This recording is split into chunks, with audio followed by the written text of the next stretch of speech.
Have you ever had the feeling that you knew what someone was going to say just before he said it?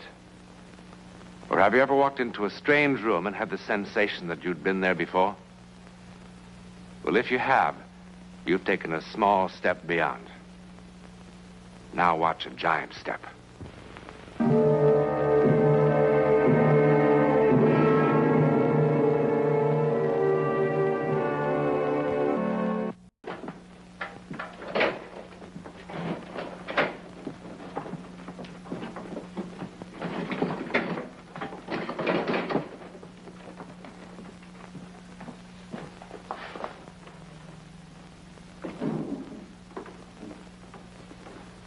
I'm looking for Lieutenant Barnes. That's me. Oh, Mr. Newland, isn't it? Yes. Well, didn't you get my wire last night? No, just the letter. Oh, well, I sent you a wire and told you not to come up. Well, it's strange I didn't get it. The letter said the house was being torn down today. Yeah, well, it's all a mistake. I acted on an impulse. An impulse? All right, Lieutenant. That's kind of normal. We all have impulses. Look, I changed my mind, okay? Sure. I'm sorry to have brought you up here for nothing, and I'll be glad to pay your expenses. No, that's not necessary, Lieutenant. I kind of enjoyed the ride. Believe me, this is not the first wild goose chase I've been on. Look, if I told you about the house, nobody'd believe it. I haven't got a scrap of proof. But you believe it, don't you? Yeah. Do I look like a screwball or something? No, I wouldn't say so. I'm one of the most hard-headed guys you'll ever meet. But I don't know. I just don't know. I suppose I owe Graham something. They all think he killed his wife, you know. I guess I gave him a hard time. Want a cigar? No, thank you. Well, in my book, he had it coming. Fred Graham. He and his wife used to live in Bridgeport, and they rented this house here for the summer. She lived here, and he came up on the weekends. They had one of those marriages they were trying to patch up. It had gone sour. They weren't doing a very good job of it either. I didn't get to know him until later. But the neighbors complained more than once about the fighting that was going on up here. Fred, wait. What now? Go back to the city. I came up for the weekend, remember? Why, so we could fight some more. We didn't fight tonight. You were quiet as a mouse. It was a pleasure. We aren't going to fight any more at all. The neighbors will be glad. I mean it, Fred. I want you to go back to town. We've no reason to fight anymore. People only fight when they're trying to save something, and we've nothing to save. No soap opera, please.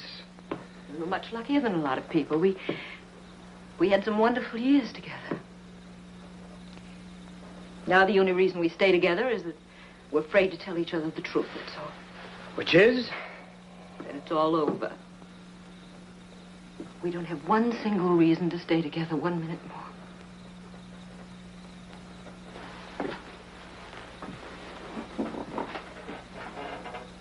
Do you want a divorce? Well, do you? No. Then what? I'm just going into the house. It's a remarkable house. Terrible house. I was sitting in the living room this afternoon thinking about how absolutely finished we were. And deciding it was all my fault. No, it's nobody's fault. I just felt empty and useless. Just wanted to die. I didn't have one reason to be alive. Not one single reason, not a child. And whose fault is that?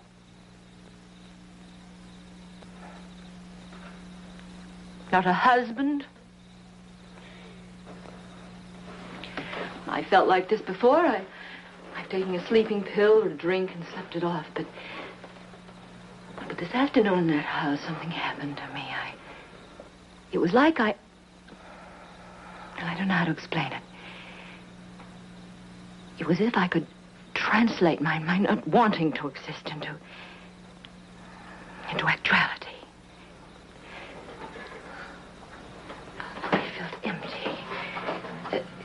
As if I were being swallowed up. As if I'd reached the point of zero. I thought, if I look into a mirror, there won't be any reflection. And if I stand in front of the light, there'll be no shadow. Come on, Ruth, it's late. All I have to do is let go. Really let go. And it would be the end of me.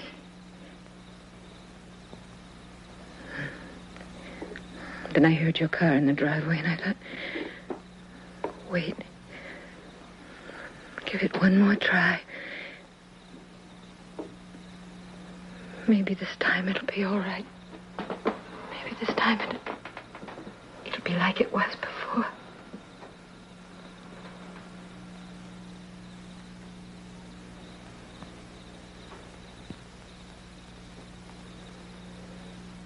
How silly.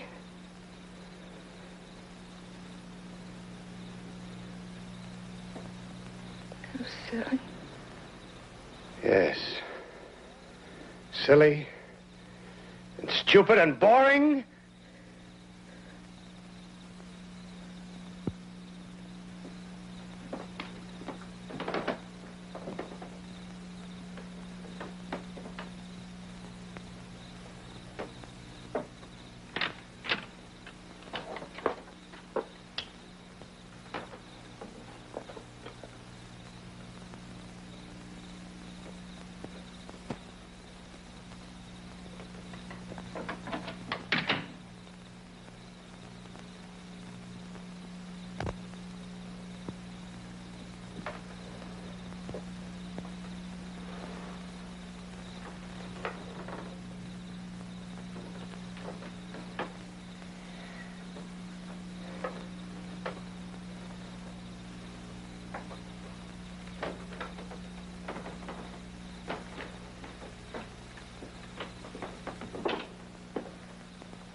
Ruth?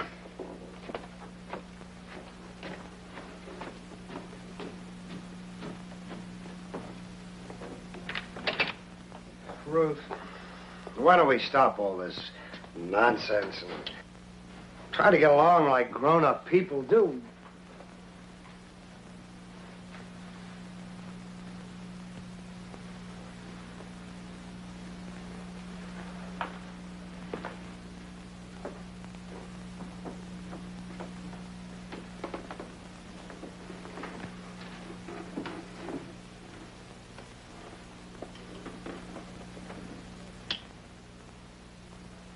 I think I preferred it when we had an honest-to-Pete drag-out fight. Didn't you?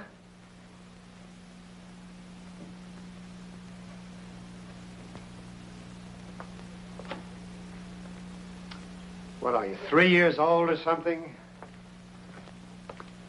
Where are you?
Well, Mr. Graham called and asked me to come over to his house at 9:30 that night. What'd he say? But his wife had disappeared. Did he have any idea where she'd gone? No, but he had a pretty wild theory. Yes? Well, he was kind of excited and upset, and he didn't seem to make much sense, but... Well, the gist of it seemed to be that she had walked into the house and vanished into thin air. That's what happened, I swear. What did you do then, Lieutenant? Well, I looked the house over from top to bottom. I couldn't find her or her body. Your Honor, I move the phrase, or her body, be stricken from the records. Well, all right, Henry. But again, let me remind you that this is only the preliminary hearing, not a trial, and the prosecutor is allowed a little more leeway to develop his case. Go ahead, Lieutenant. Well, then I checked all the neighbors here in town. Yes? There seemed to have been some trouble in the marriage. A lot of fights. Your Honor, that's hearsay. I have 10 witnesses who are willing to go into great detail. Your Honor, that's nobody's business but mine. Then I went to Bridgeport to the apartment. Checked the neighbors there. It was the same story. I have several sworn statements from the neighbors, Henry. What else did you do to try to locate Mrs. Graham besides going through the house? Well, we dragged the lake for 3 days and couldn't find a body. Sent wires to all her friends and relatives. We sent a missing persons circular throughout the East. And no results? Nothing. With all this evidence of motive piling up on my desk, I went over to the district attorney's office and asked him to swear out an indictment of murder.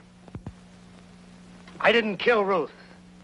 Mr. Graham, you must not do that again. That's the case for the state at this time. Except that I would again like to point out that perhaps people disappear into thin air in India or places like that, but not in good old Connecticut. And I strongly believe that we have enough evidence to hold this man for trial. Based on what's been presented today, the court must find that the prosecution has failed to make any case at all in the important area of corpus delicti. Lacking circumstantial evidence that a crime has been committed, the charge of murder in the first degree is dropped. Does that mean I'm free? Sounds like it, doesn't it? Thank God. Let me urge the prosecutor to continue his investigations, and let me assure him that should there be new evidence, this court will be very happy to cooperate to the fullest in the cause of justice.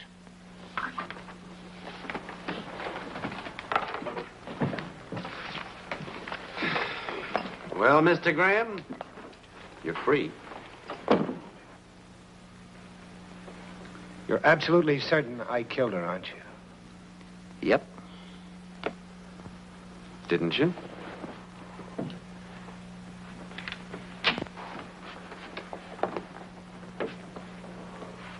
Nice going, Graham.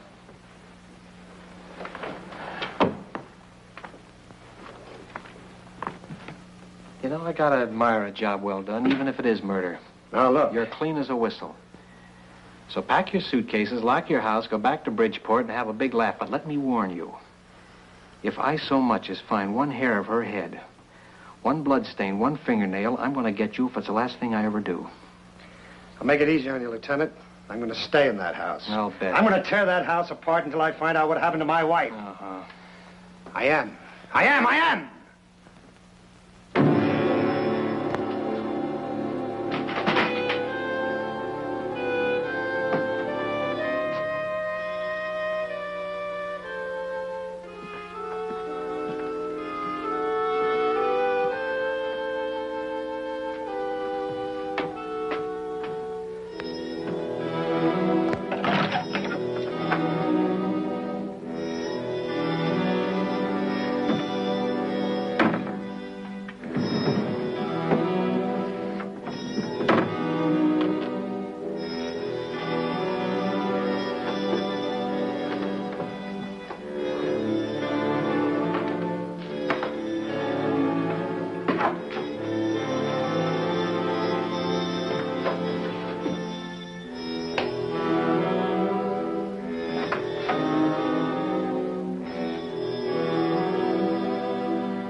Go away. There's nobody home. Go away.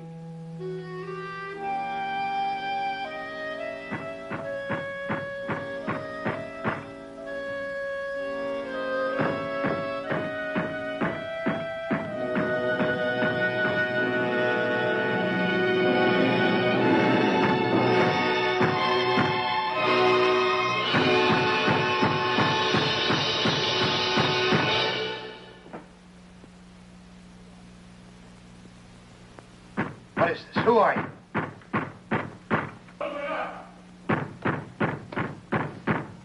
Answer me. Who are you? Stop it!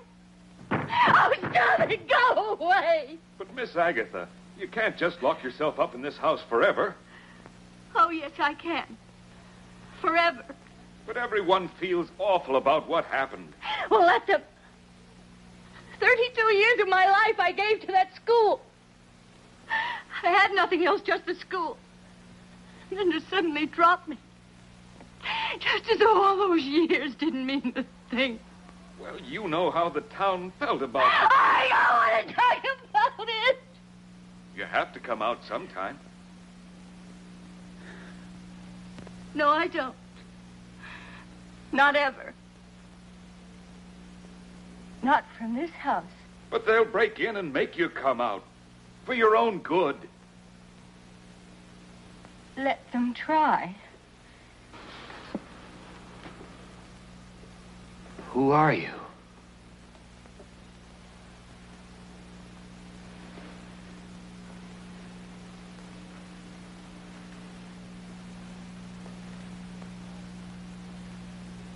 Answer me. Who are you?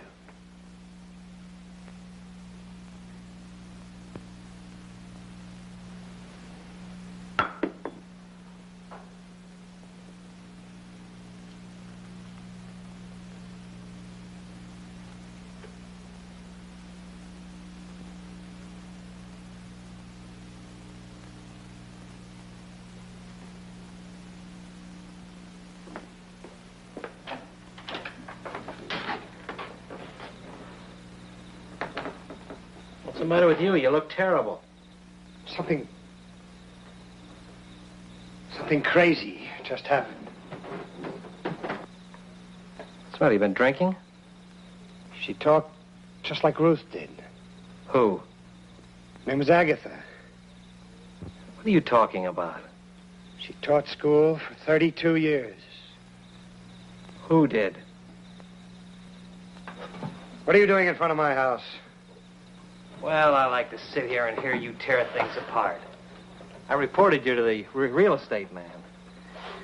That was my duty, you know. But he said you'd posted a bond to take care of all the damages, so it was okay with him. Besides, they're going to tear this house down and build a highway through here. Look, when are you going to stop this foolishness and tell me how you killed her? You're going to feel a lot better about it when you do. Leave me alone. I'll never leave you alone. Where would the school records be kept? The city hall. Are they public records? Could I get to them? Yeah. You're a citizen, aren't you?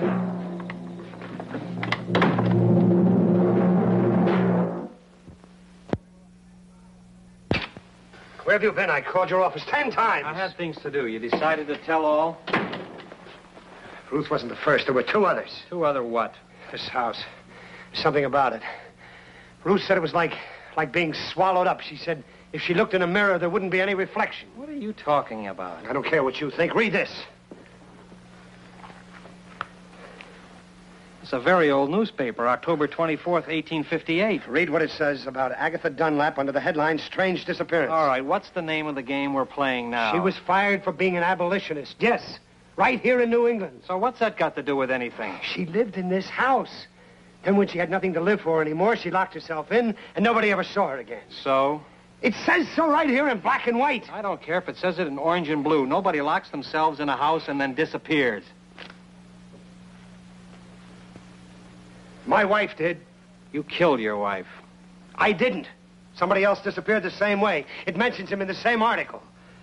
Some of the older residents recall that a man named Harrison Frazier, who built the house in 1821 for his bride, only to lose her in childbirth a year later, also closed himself in the house and apparently was never seen again. You know, I gotta hand it to you, Graham. You're good. You're very good. What are you going to all this trouble for? What? Is that what gave you the whole idea? What idea? How'd you come by it? By accident? I found it 2 hours ago. I mean before you killed your wife. You know, this is the screwiest alibi I have ever heard. But like I told you, you don't need it. You really don't need it. You're in the clear. Barnes, listen. I didn't kill my wife. Nobody will ever believe me. Nobody that's sane. I didn't believe Ruth. I thought she was out of her mind. But I didn't kill her. And nobody will believe me. That's about all I had to live for. I guess this is how Ruth felt. That school teacher and the poor guy whose wife died on him. All I had to do was let go, and that would be the end of me. That's what Ruth said.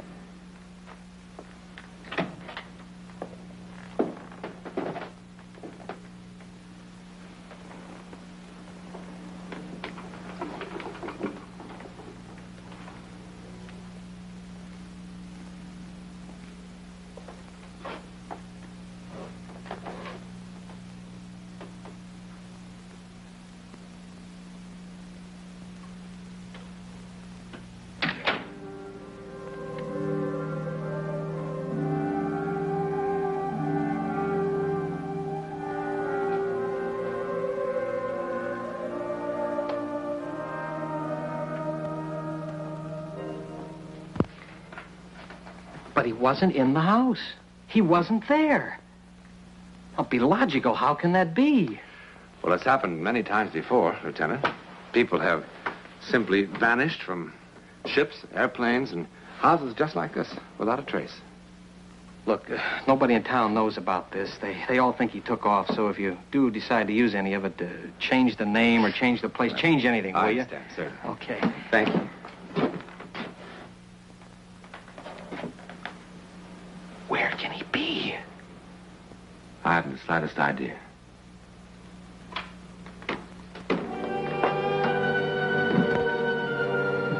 Before Albert Einstein, men were positive that there were only 3 dimensions. Now we are equally positive that there are only 4. That is until someone discovers a 5th dimension. Or perhaps it's already been discovered by people like Mr. Graham.